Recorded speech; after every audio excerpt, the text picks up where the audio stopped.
Sejak republik ini berdiri, satu tekad tak pernah padam, membangun negeri dari fondasinya. 2 hari setelah proklamasi, pada 19 Agustus 1945, berdirilah Departemen Pekerjaan Umum, cikal bakal lembaga yang memikul tanggung jawab membangun Indonesia dari dasar. Pelantikan Menteri PU pertama dilaksanakan di rumah sederhana Presiden Soekarno. Pada 3 Desember 1945, terjadi pertempuran di Gedung Sate antara pemuda Indonesia dan pasukan Nika. 7 pegawai Departemen Pekerjaan Umum gugur dan dikenang sebagai pahlawan Sabta Taruna. Sejak itu, 3 Desember diperingati sebagai Hari Bakti PU, simbol pengabdian insan pekerjaan umum membangun negeri.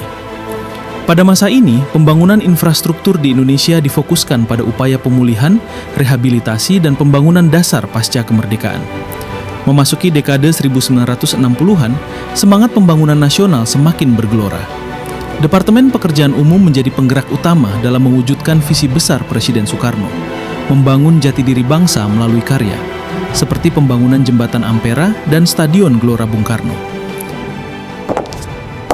Saya Sutami.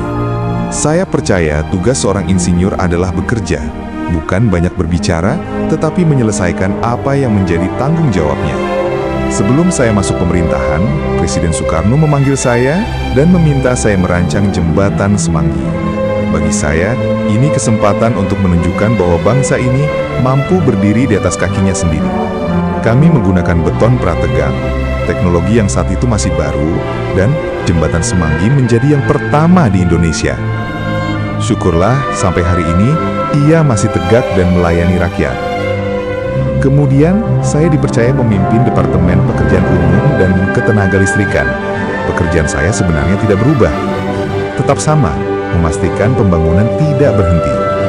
Walaupun negara sedang sulit, kami tetap membangun bendungan, jalan, jembatan, pembangkit tenaga air, semua demi kebutuhan rakyat banyak.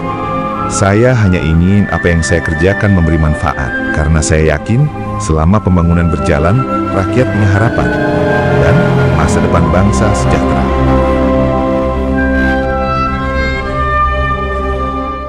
Menteri Sutami menjadi ikon profesionalisme insinyur Indonesia. Pembangunan infrastruktur dijalankan. Beberapa infrastruktur yang telah dibangun yakni Gedung MPR, Jembatan Semanggi, Bendungan Jatiluhur, dan Sutami. Era pembangunan nasional. Infrastruktur menjadi simbol kemajuan dan stabilitas, antara lain Jalan Tol Jagorawi, Jembatan Musi II, Jembatan Mahakam, Jembatan Barito, Bendungan Kedung Ombo, Bendungan Gajah Mungkur Wonogiri. Indonesia mengalami krisis moneter 1997 sampai 1998. Dalam masa singkat penuh tantangan, dilakukan pemulihan proyek infrastruktur penting dan reformasi tata kelola pembangunan. Reorientasi pembangunan ke arah permukiman rakyat. Fokus bukan lagi membangun yang besar, tapi memulihkan, menata, dan memberdayakan masyarakat serta daerah. Fokus memperkuat sistem infrastruktur dasar, mempercepat pemulihan ekonomi, dan membangun konektivitas antar daerah. Perbaikan lanjutan jalan nasional lintas Jawa dan Sumatera, dan selesainya Bendungan Batu Tegi. Kebijakan pembangunan infrastruktur berorientasi konektivitas nasional dan pengurangan kesenjangan wilayah. Beberapa infrastruktur antara lain, Tol Cipularang, Tol Semarang-Solo, Jembatan Suramadu.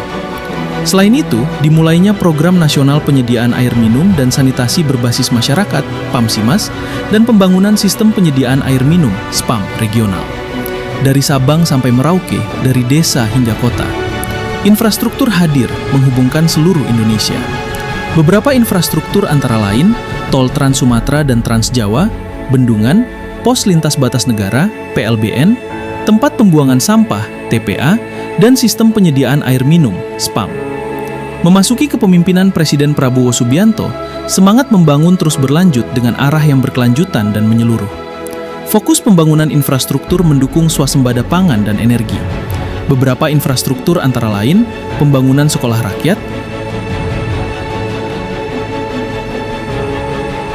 rehabilitasi jaringan irigasi,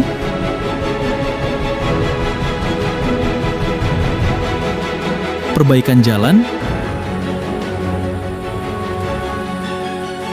pembangunan jembatan,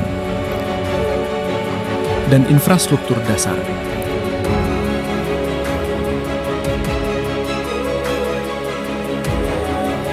Selama 8 dekade, Kementerian PU terus menyesuaikan diri dengan zaman. Nama boleh berubah, struktur boleh berganti, namun semangatnya tetap satu, membangun negeri untuk rakyat.